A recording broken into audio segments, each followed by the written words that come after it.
right, here we go. OverDrive off and running. TSN 1050 on the TSN app, your home smart speaker, and up on TSN 4. You may have thought we'd forget, but we never forget. That's 5 in a row for the Maple Leafs, and that means the theme song.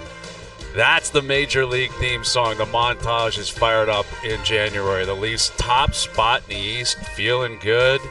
What a Wednesday in Toronto. Freezing, but sunny. I'll take it. By the way, freezing, but sunny. I'll take it. These days in Toronto, it's not hard to figure out who that song is for. That song is for a team that is ripping. And guess what? There's only one option these days. Yeah. It's not for the Blue Jays off season. It's not for the Raps. That can only be. It's a baseball song, but it's only for one team. Yeah. Very true. It's not even close. Not even close. It's not even like when you play the song, you're like, okay, I get it, but there could be other options. The Raptors are in a rebuild, but it's Dude. Yeah, but Noodles, how far away, like Hazy, how far away are the Raps from hearing that?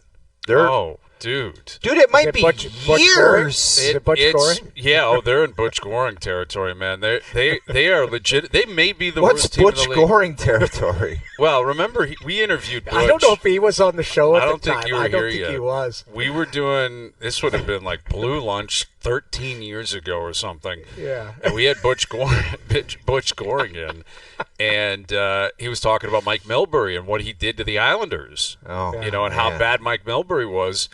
And we asked him specifically about that, like, what was it like being around, the Milbury era? Because it was not far removed from you guys, like the great Islanders teams of the 80s. Yeah. And he just paused and kind of grabbed his chest and said, he set that franchise back light years. Yeah. Light years. Not years. Light years. He used the term light years. Dude, when someone tosses out light years, man, that's when they're pissed. They're pissed. And they really prove a point. Like, Noodles, you and I, we were like, yeah, okay. Now you really hammered home your point. Yeah. It was pretty clear-cut at that point. Butchie's a straight shooter, but both Hayes and I looked at each other of like he was like that was a pointed shot going like this guy has taken a storied franchise and flushed it down the toilet. Like that was kind of, I'm paraphrasing, but that's what I got out of that.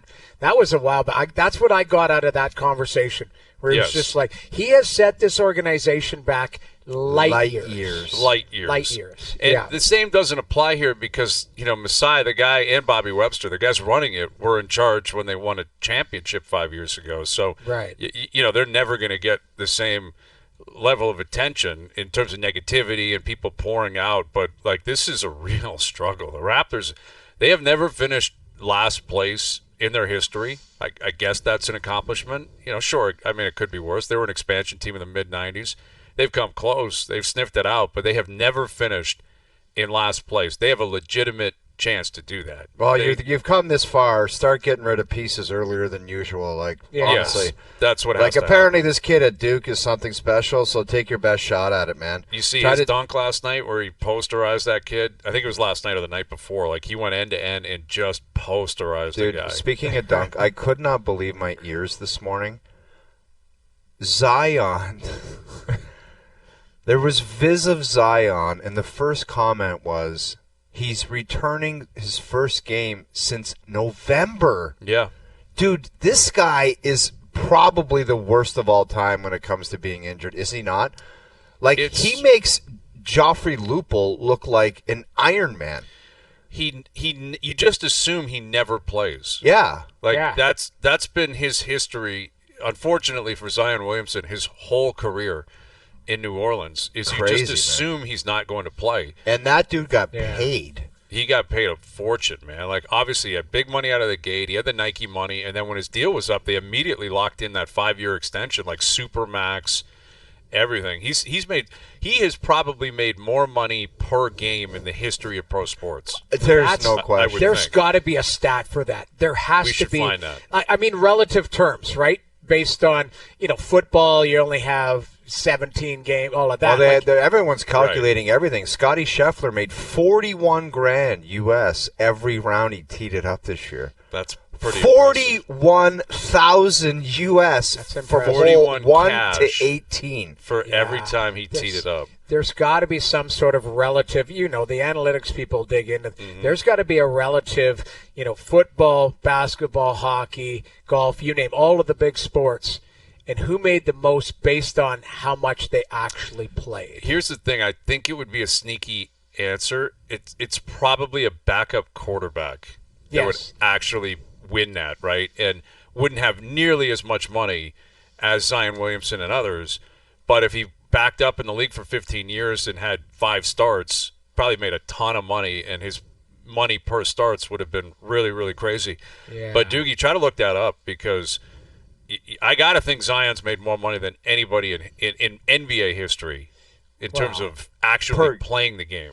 Actually performing. I'm looking at his games played since 2019. I mean, the guy's played 191 games in 5 years. They play 82 games a year. 82 a year, yeah. So less than half. And JP just said John Wall actually is at the top. John Wall's another one, first overall pick, that was hurt all the time in Washington. For the Wizards? Got paid. Yeah, with the Wizards. Remember, he got paid. Dude, I haven't heard that guy's name. Is he still playing? I don't think he's playing anymore. I remember that. John Wall, same thing. He and Zion, first overall, studs coming out, and they got paid, and they showed up. Like, when they did play, they gave you reasons to believe this could really work out for you.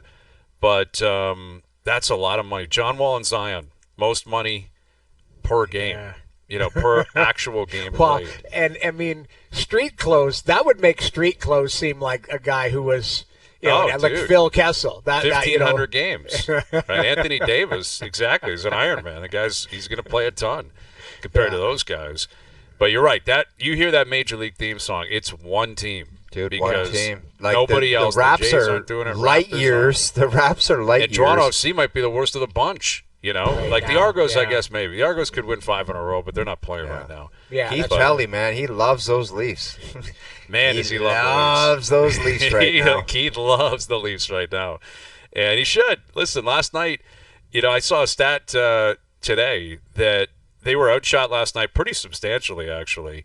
Yeah. And they are 16-7-2 when being outshot this season. And now, again, they're sitting atop the division. They're tied with Washington. Washington has a couple of games in hand.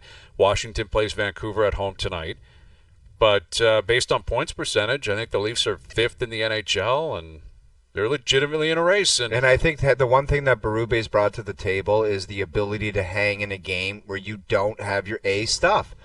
It seemed like in the past, if they were getting dummied in the first and outshot, the game would go haywire, because their way out of it would only be one way, and it wasn't really the right way.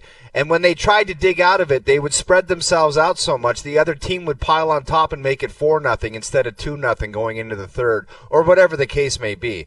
But now it's just like, stick with the program, and you'll give yourself a chance to win. With the skill you got, hopefully your goaltending you're getting, and it's just a different way of going about business.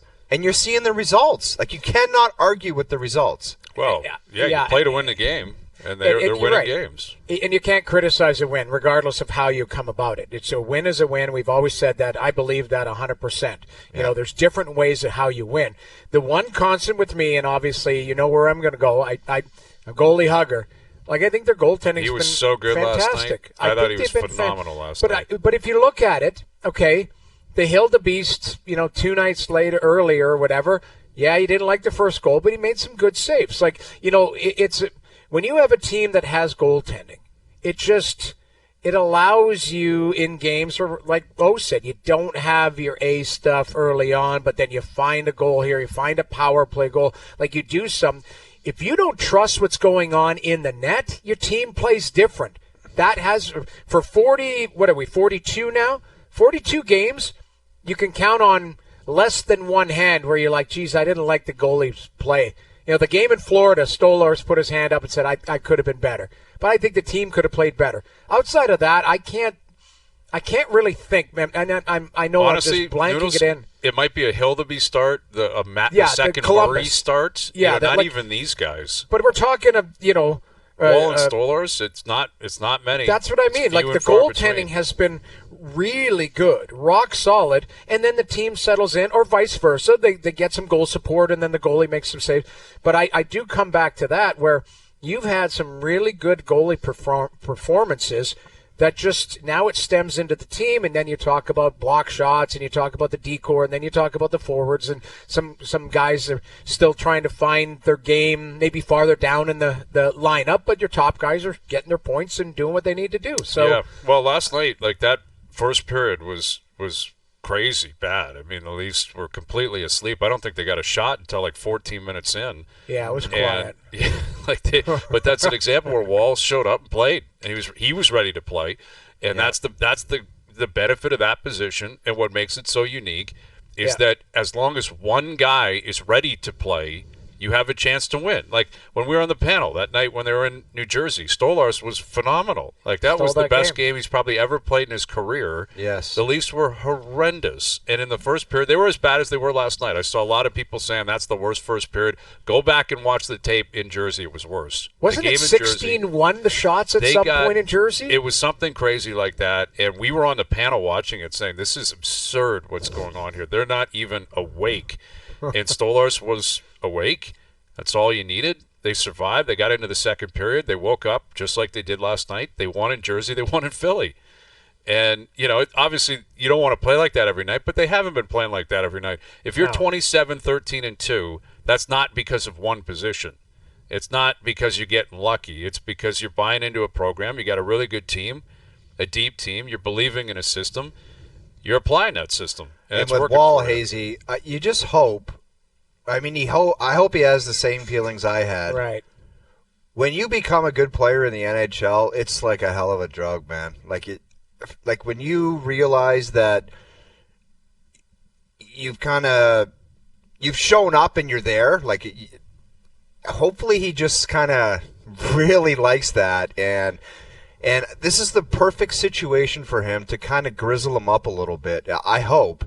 Where he sees the other guys going down, and he first acknowledges that there's an opportunity for him. It's just the same as the beginning of the season where Stolarz ran and took it, and he has the same opportunity now. But just for him to kind of grow up a little bit and man up and grizzle up and say, I got to be the guy, I got to be good when I go in, and I got to stay healthy. There's kind of no option for me right now. So I hope that he can bundle all of that up and run with it, because if he does, it kind of could be a turning point in his career, as to go from the promising kid with talent who's often injured, but when he comes in shows skill, to be like a dependable guy in net that gets the job done. That's where I was going to go too. And we've got, I don't know when we're going to get to it, Brian, but that list of happy meter coaches. Yeah, we got the coaches happy meter today. It feels appropriate. I overthought some of the stuff, but in my answer, when I do have Berube on the list, some of it was just the concern of some of the health of some of his players. I think that he can be happy as pie at 5 in a row, but then you're going, am I going to wake up to a text going, this guy's not available, that guy, that's, and you just talked about Joseph Wall falls into that category based on, some of his history. Is now we need to see if he can continue with that durability, and that it's a big thing. It's the biggest thing, and right? For me, it's the only thing stopping him from allowing everyone to breathe and say that's a number one. His stats since he's arrived, and it's not a ton of starts. And Noodles, I don't know where you stand. Remember Randy Carlyle used to say you have to play 200 games in the NHL, I think it was, or 300 games. 200 or 300 as a defenseman. Before you really know who the guy is. I don't know how that applies to goaltending. Is it 80 starts? Is it 100 starts? I'm not sure. But his statistics ever since he arrived are elite. They are elite. That's what he is. This year, he's top 5 in every significant category you're looking for. It's simply health. Games played, the beauty of it is Stolarz will return. He's got this year and next. You're going to continue with the tandem because Stolarz is worthy of that as well because of how well he's been playing. But Wall is the chosen one. Wall is the guy they drafted, they developed, and they signed before his deal got up. Yeah, but Hazy, when he comes back, don't you think that, we always said it was a tandem and whatever guy runs with it. And when Stolarz was running with it at the beginning of the season and Wall came back, everyone was like, pump the brakes here, bud. It's his net. He's the starting goalie. I think Wall deserves the same thing. I don't want to turn this into like a goaltender controversy, whatever, because they're playing too well and it's not needed. But when Stolarz comes back, it's like, You're going to play the odd time, but that's the guy right now. And you got to get back in there, and you got to go on a run to earn it back. Well, and that's a part of the tandem, like, of agreement. Course. It's whoever's playing the best is the guy. Exactly. Well, yeah. And, like, Stolos is going to get in, as he should. But, like, I hope Wall goes tomorrow, and I hope he goes Saturday. There's no excuse for him not to. No question. Play tomorrow in Carolina, and then play Saturday against Vancouver. Like, if that's you have what I can't understand when games, Ullmark was playing. It would be like he'd play one game, and then the next two he wouldn't. When he was healthy, it's like, doesn't this guy know that he needs to go on a serious run here? Like that's what a number one guy does. If there's a day off in between, you're playing the next game. You're the guy. Exactly. Yeah, I mean, Ullmark was 8-0-1 in his last 9 starts, and then all of a sudden comes out of the game in Edmonton, and I don't have an update. I mean, I will say this: like, if you ask people in Ottawa going into this 9-game road trip, and some of it, like, you're Dallas, there's some pretty good teams. You're Edmonton, and if you could have said you're 500, I think they would have signed up for it. 4-4-1, I think you would have put your hand up. I would have obviously would have liked to see 5-4 or whatever it is, 6-3. But based on losing your starting goaltender halfway through it too, I think you'd put your hand up and say, okay, like we made it through the worst. But that being said, Detroit's now won 5 in a row. Montreal is. No, Guess what? Columbus, you're right. The guy to your right wants to tear down the Habitant. Dude, he does. True. He does. They're on a roll. They're the hottest team in hockey, and No. he said yesterday he would trade everyone because it's still they got to stay on a path. Well, what a comment to the Habitants. Listen, there's a lot to get into because my Twitter feed was blowing up about James Duthie's name and all of this type of stuff. So we'll get into that. But I still believe, and I'm bullish on this, and I was taking some heat early on. I think the Montreal Canadiens are going to end up with 84, 85, some form of something with an 8 in it for points. Doesn't matter, Noodles. You don't blow it up right now. And the guy to your right. I don't think you blow it Never up, but I think you methodically add or subtract to this team for the plan. I think 18 months from now, which is a summer, a season, and then halfway through the following season, this is when the team is going to be built for. You've got the kid Demidov, who still needs a year under his belt in the NHL before you think, you decide if he's a hell of a player. You keep adding to this group, and if there are players that you can move at this deadline and the next deadline to continue to help the growth of your group, I think you do it. I don't know if that's where you went, Brian. That's what I was saying. And Kent Hughes spoke today in Montreal, and he wasn't willing to speak publicly on his plan between now and the trade deadline, which is smart. Because what if they fall off and lose 5 in a row? Then all of a sudden you have to listen on a David Savard or a Christian Dvorak or Joel Armia or whatever it's going to be. And then beyond that, what they're going to do in the future with like Brendan Gallagher and Josh Anderson and guys like that. Like Gallagher is the longest standing Hab. All he knows is Montreal. He's committed. He signed a long-term deal. He has been healthy this year, which is substantial. He's had so many health issues in the past.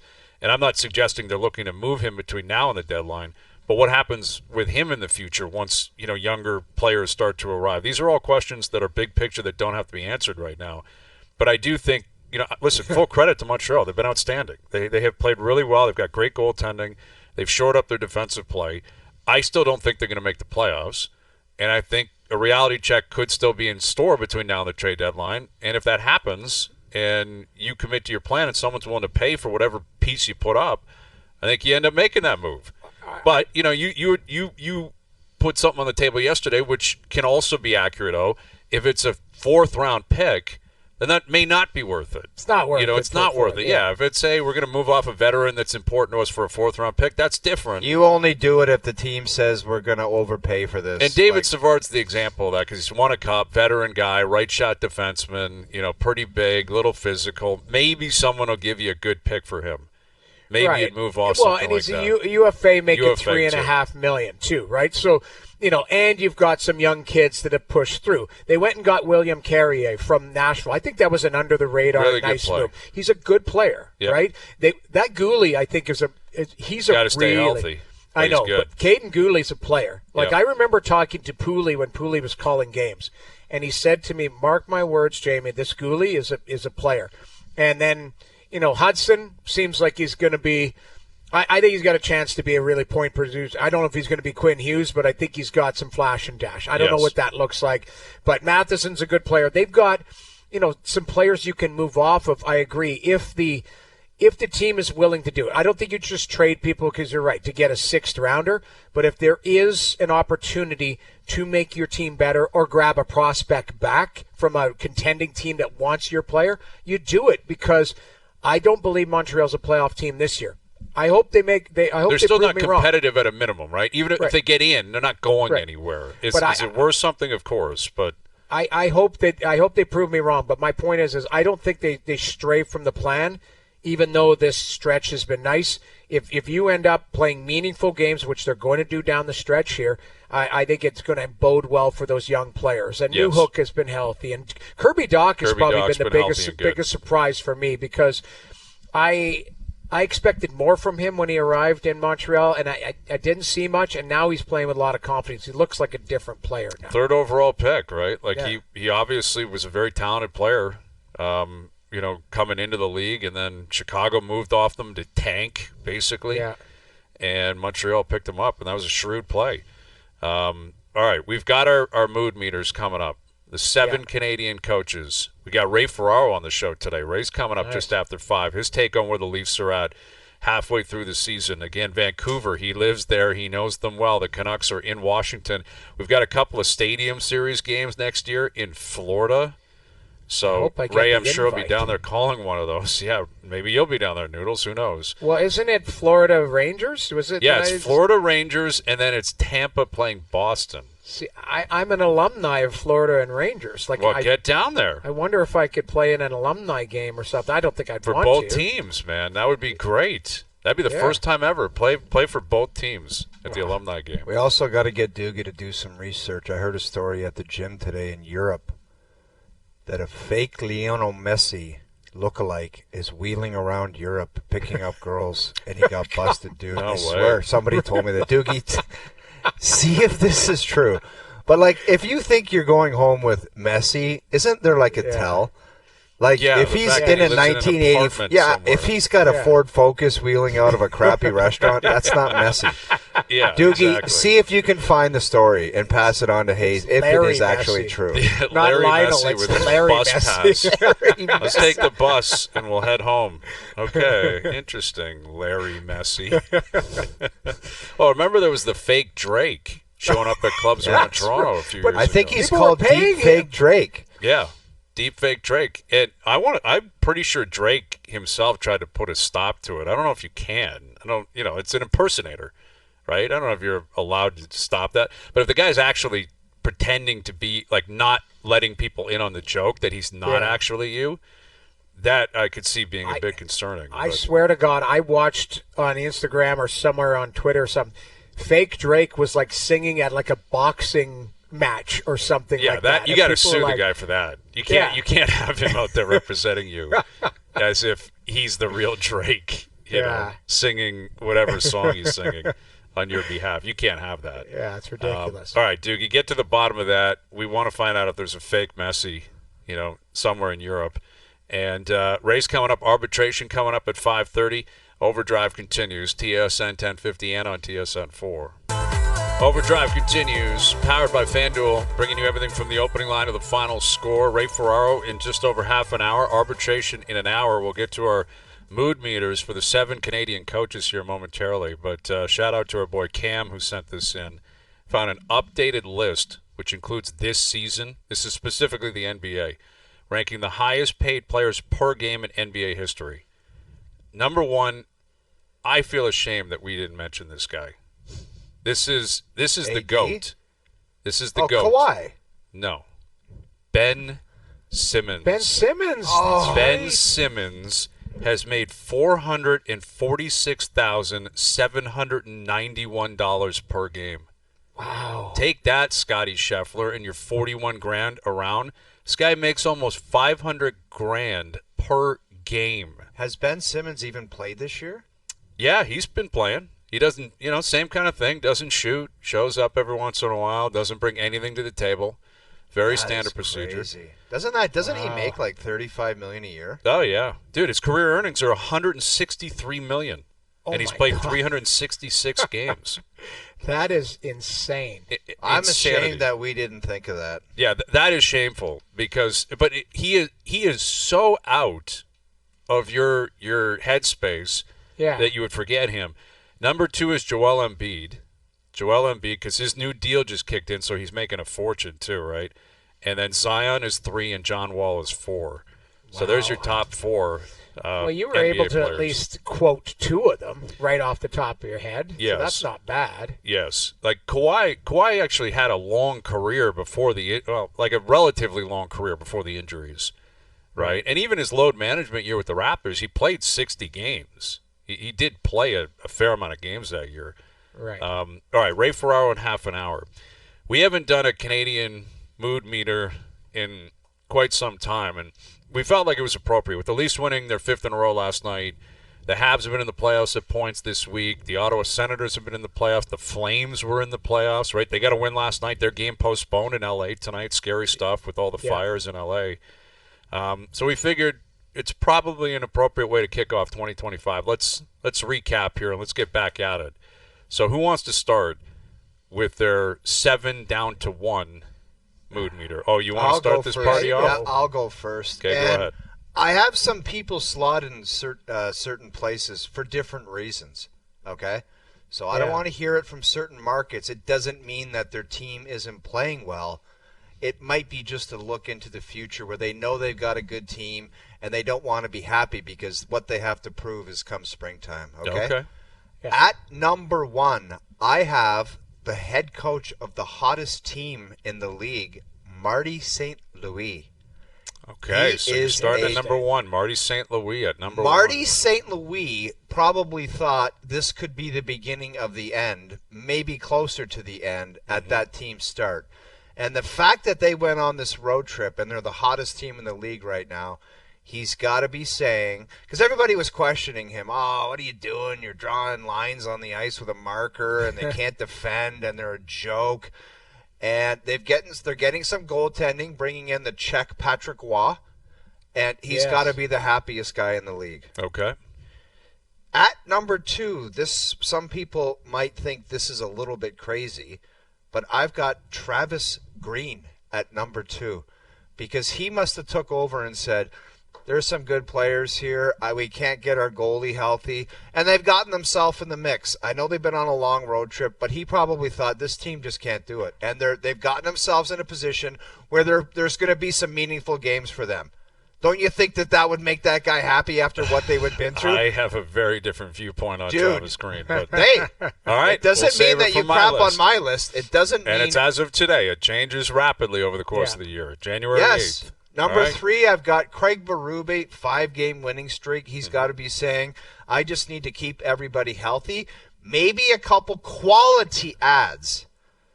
Not Luke Shen, not Plekanec. A couple of quality ads at the deadline and some quality goaltending. You never know where that team could be heading. Okay. I've got O'Neill after that because him and Knobloch, I've got him one after the other, okay? And the reason that they're kind of mid-pack right now is because they know they've got quality teams, and they know the only thing that matters, especially for the Winnipeg Jets, well, you can say the Oilers, they're lumped together. They got to prove it come springtime. They know they're going to get there. They know they're going to be slotted rather high, and they're just got to get through the season and not lose any of their key players.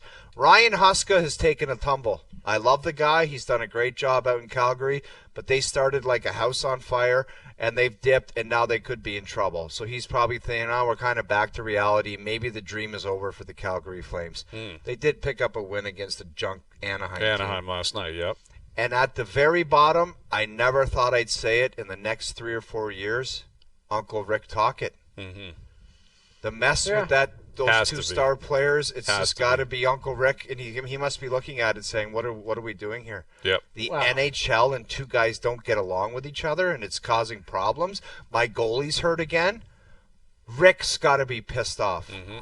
I think we would all be consistent with the 7th pick. Rick's across the board. Yeah. I think Rick's across Rick the board. Tocchett's at number 7 on all three of our lists. A triple Rick. It is a triple Rick. Rick. Yeah. Yeah, has to be. Okay, this is interesting because I'm looking at my list and I've got a different list too. I've got a very different list. I just tried to put some different thinking into it, guys. Okay. Like, if you want to just say, you gotta think outside the box here. That's what I did. Okay. Well, no. Listen, what are you laughing at? I can tell you think my list is crap. Well, I question how much thought you actually put into it. It looks. What are you like talking about?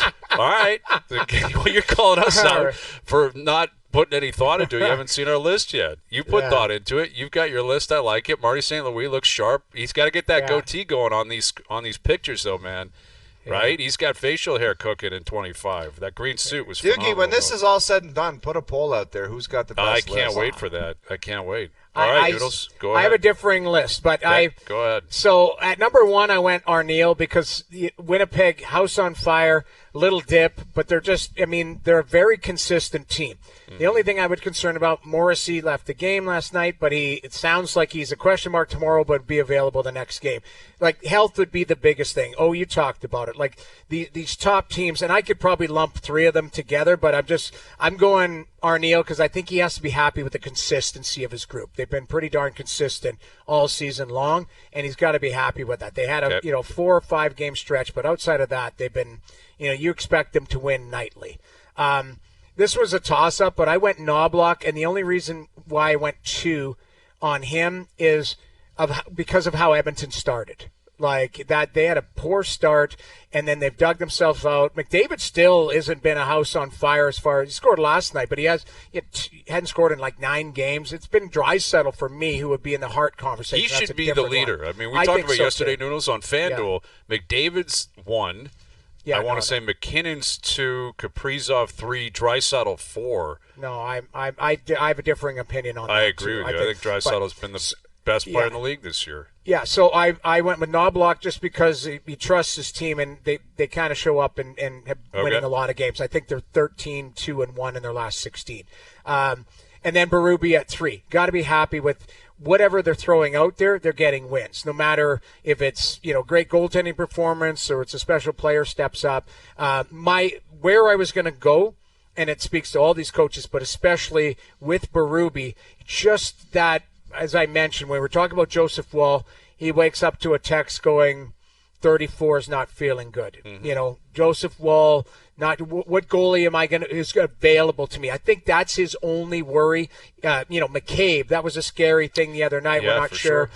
So I think it's more just the injury bug that they've had to go through all season long. That's what would worry him and keep him up at night.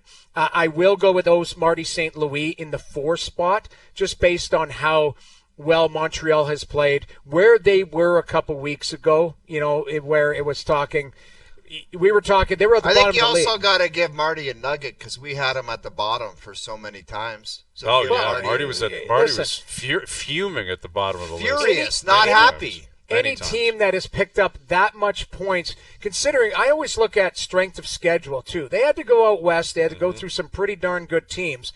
And they got points, and that was impressive. And they come home and they find a way to get it done. So I had Marty at 4. I had Travis Green at 5. I laid out going through that road trip, losing your number 1. There's still lots of concerns, but I think overall he's happy with the way his group has been able to hang in there and respond. So I had Greeny at 5. Ryan Huska could be higher because I think we all expected Calgary to be out of it and dropped out of it, and at some point be sellers and all of that. And they're right there. They're in a playoff spot. They're grinding away. So I have Huska at 6, even though he could be higher.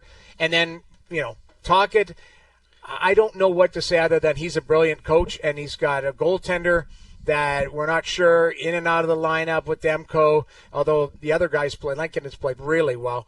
But then this fiasco, Pedersen, Miller, it's too loud not out sure. there. It's just very noisy. He can't be happy. So I thought my list. I thought it through. Okay. You could easily interchange some of the top guys, but that's the reasoning why I put it that way. I hope you didn't say that I thought it through, as in I didn't. Well, no, I'm not saying. No, you were insinuating we weren't going to. No, when you said you were like, I don't think you put a ton of thought to that. I was insulted. I'm like, I thought outside the box. It is. I think both of your lists are very reasonable. I think they're both wrong because I have my list coming up here in a moment, but I think they're very well thought out and reasonable.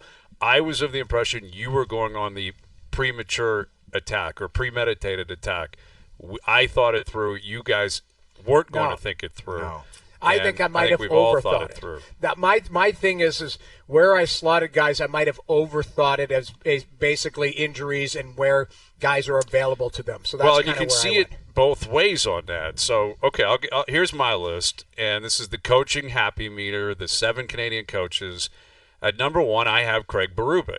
I have the Maple Leafs head coach at number 1. His team has won 5 in a row in Philly last night, his hometown. And they're sitting atop the division. They're tied in points in the Eastern Conference. That never happens with this team. The Leafs have never had that type of history, ever, in terms of actually chasing the division. That had to be the messaging in camp, is set yourself up well, avoid the 2 and 3 seed. Now, it's not over yet, but this is when we're starting the list on January 8th. And as of today, I think they've accomplished all they could possibly accomplish, especially considering Matthews has been out. But that's the flip side of your injury comment, Noodles. I think he's got to be happy that 34 is back and has looked great. But he looked pretty good again last night, skating well anyway. You know, he skated well. He looks pretty comfortable the last 3 games. I think that's very comforting if you're Craig Berube. So I got Craig Berube at number 1. Wow. Yeah, I mean, there it is. Captain's return. He's got how many points? He had 2 points again last night.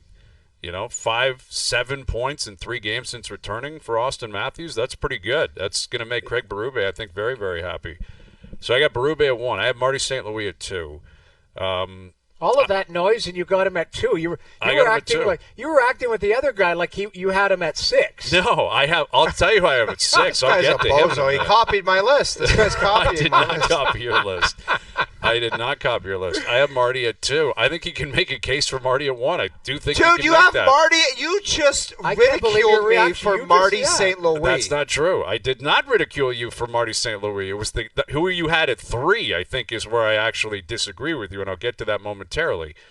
The Habs, I thought coming into the season would be the worst team in the country, and the first month and a half, I was patting myself on the back like a lot of people. And they have shut me up ever since Laine returned, and now he's not even available to them every night. This Lane Hudson kid has been phenomenal. They've gotten goaltending. They're back in a playoff race. They're healthy. Defensively, they're playing way better. Yeah, Marty's at 2 for sure. I got Marty St. Louis at 2. Chris Knobloch of the Oilers at 3 because of the start. I think they're chasing Vegas. Vegas won again last night. Vegas has been really, really good. But Edmonton, they could win that division still. Like I would lean Vegas as of January 8th, but it's not a foregone conclusion. Edmonton's red hot. Skinner was really good last night. I got Huska at 4. Calgary Flames, again, I had Montreal as the worst team in the country and Calgary as the clear-cut second worst team. And they are still as much in the playoff hunt as Montreal is. So, yeah, they've had dips and ups and downs. But I'm sorry, at any point during the season, if Calgary's within striking distance of a playoff spot, Ryan Huska should be ecstatic with his team. And they continue to do that, winning last night in Anaheim. I have Scott O'Neill of the Jets at 5, in large part because it started 15-1, and it felt like you got a chance here at some like Bruins history from a couple of years ago, and that ship has sailed now, right? Like it's gone. I don't know if they'll win the division. You got Minnesota on their heels. Dallas has struggled, but Colorado's looked good. Mackenzie Blackwood Noodles has looked outstanding. Yeah, he's been great for them. He's been really good. They won last night, but prior to that, they had lost 3 in a row. They've lost to Anaheim a couple times in the last week or two. Again, someone's got to be at 5. I got O'Neill at 5. I got Travis Green at 6, in large part because of the Ullmark situation. Like Ullmark, when he was red hot 2 weeks ago, Noodles, you were with them. They were on fire, beating everyone. It was like they had a big. It felt like a gap between them and the second wild card and the Pittsburghs and the Columbuses. And then he gets hurt. Now a week later, they're out of the playoffs again, and they're not technically in the playoffs on January 8th. I think point percentages they are if they started the playoffs today. But you're right. We're semantics. Sure, but they are. All right. Okay, fine. But based on points percentages, Travis Green is happy. But if I'm Green, considering what I'm dealing with here, where they need everything they can get to get in. They need everything they can get, and they need Ullmark. Plus. Yeah, maybe. Again, I think they should look around the other teams they're competing with and feel like they can beat them, right? Yeah. You should be able to keep up with Columbus and Pittsburgh. But you got to do it. Yeah, you got to do it. This is your year to do it. And again, this may change in 2 weeks, but as of today, compared to where they were 2 weeks ago, I can't imagine Travis Green is as happy as the 5 guys in front of him, I guess is the way to put it, the process of elimination. I mean, the Canadian hockey fans are very fortunate right now. They're all in the hunt. They're all basically in the playoffs, or real close to it. It's a great time to be a Canadian hockey fan. And then triple Rick at 7. I got Rick Tocchet at 7. That said, Vancouver's still in the playoffs right now. Like, he's foregone conclusion. Team. Yeah. That's the thing about it is. So there's my list. Which is, we all have differing opinions, which is great. There's Craig. He looks great. Craig Berube looks. No, he looks miserable. Like he doesn't look that happy. Right there. He's never had a big smile on his face, even though he's very funny and quick-witted. But he always looks miserable, even when he's the happiest guy in the building. All right. That's him in a nutshell. But I think there's an argument for a lot of different guys to be at 1. The only difference is 7. I think we all concur that Rick's in 1 just based on the other stuff. But it is good to be watching these teams play meaningful hockey, including the Montreal Canadiens. Yep. Because a month ago it wasn't. And the thing is a month from now it could be different. I've said this all along, and I wholeheartedly believe this. 5 wins in a row or 5 losses in a row, and you're in trouble. And especially in the Atlantic. That's what you're seeing. What are you laughing at? That's a lot of teams. I just tweeted in. Can you put O's list up again, please? Joe from the Bridge. Please put up O's list. I want to confirm. Because this guy Fletcher just tweeted in and said, O looked at the map of Canada and ranked from east to west. And it's true. Dude, that is the stupidest thing. You went Montreal, Ottawa, Toronto, Winnipeg, Edmonton, Calgary, Vancouver. You went east to west. Dude, the fact that you didn't bypass that tweet and you stopped and acknowledged it and thought it was funny.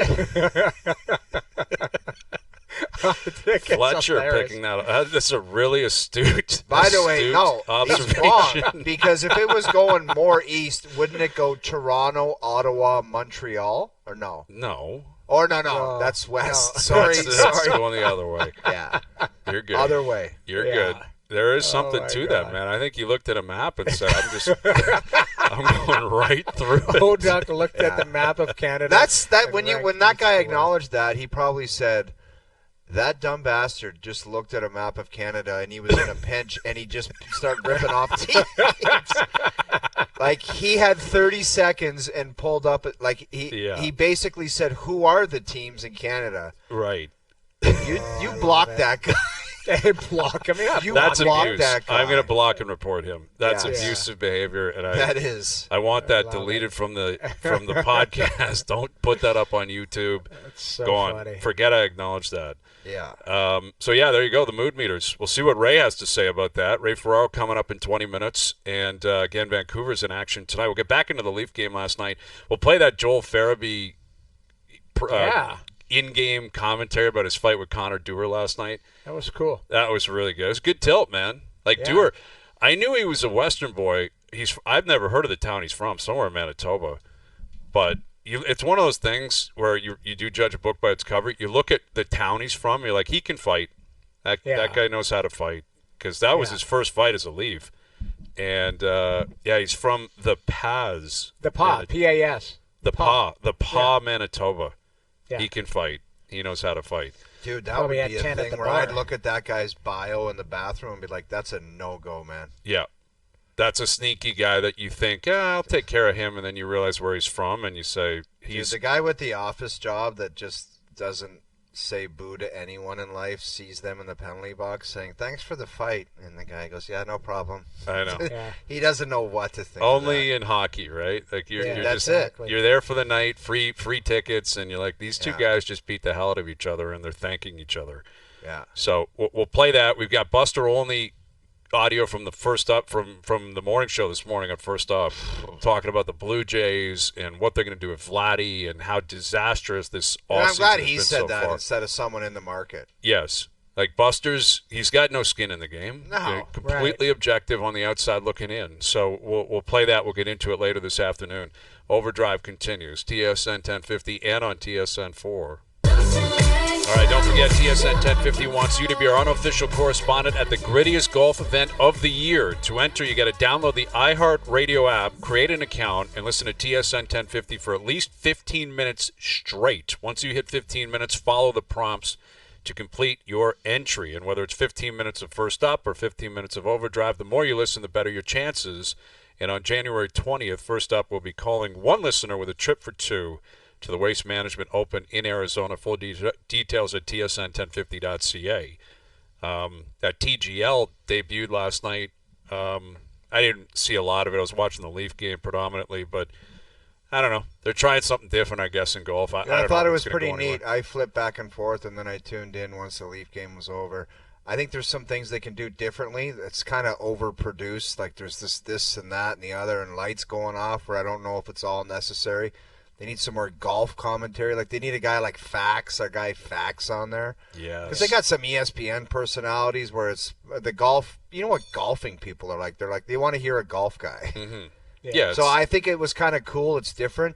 The one thing I picked up from it was, and that should be applied to regular golf, is the shot clock, where it doesn't take that long to hit a golf shot, man. They had 30 seconds. You put your ball down and you hit it. Yeah. Like, the people take way too long, and I know I play fast, and everybody says, "Oh, you're a moron," but these guys, like, they had 30 seconds. Ludwig Oberg, man, he plays faster than anybody on earth. Yes, and that's why he was so comfortable last night, though. I think too, he just got up there and fired away, man. And anyway, it was cool. It's a start. You know, we'll see where it goes once Tiger starts playing and McIlroy, etc.